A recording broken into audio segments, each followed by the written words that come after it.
Oh, welcome to Miami, Robert.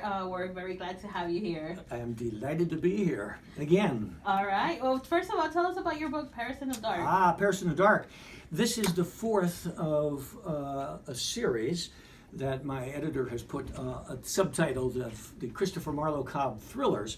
They are thrillers, but they are still literary, and they are historical, and they are espionage thrillers, and they are done with a central character who is both a war correspondent and a spy in the fascinating period of 1914 to 1918.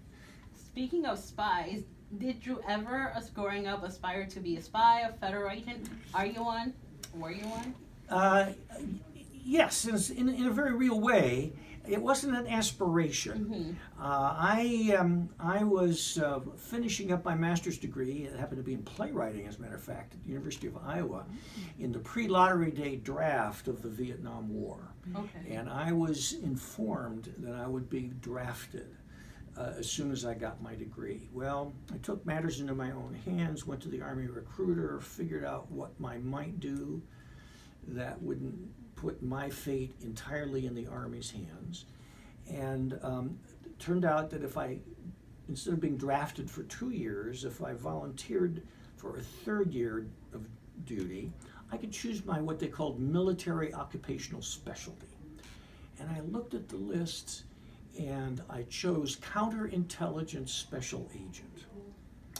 Interesting, yes. So indeed, I went into the Army. They sent me to Fort Holabird, Maryland, to the Military Intelligence School, and I became a counterintelligence special agent. They then sent me to language school, because I didn't know where I was going yet. Okay.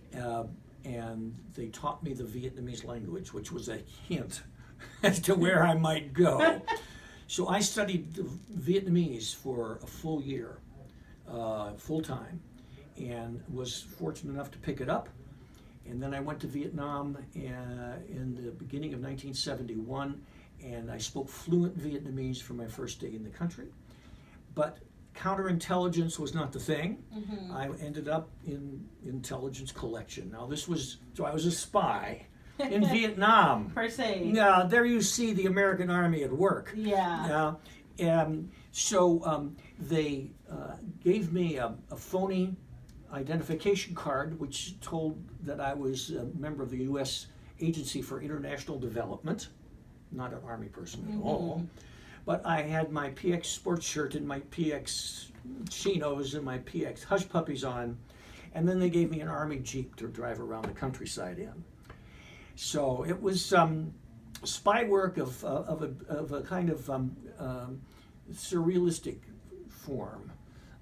It was mostly tactical intelligence. The air base that I was living near was going to be rocketed at dawn, and then I would do up a spot report, and by now it was sundown, but I had to get the report out, and I would, many a night in Vietnam, I would drive my Jeep alone in the dark through the rice paddies of Vietnam in a predictable 11-stop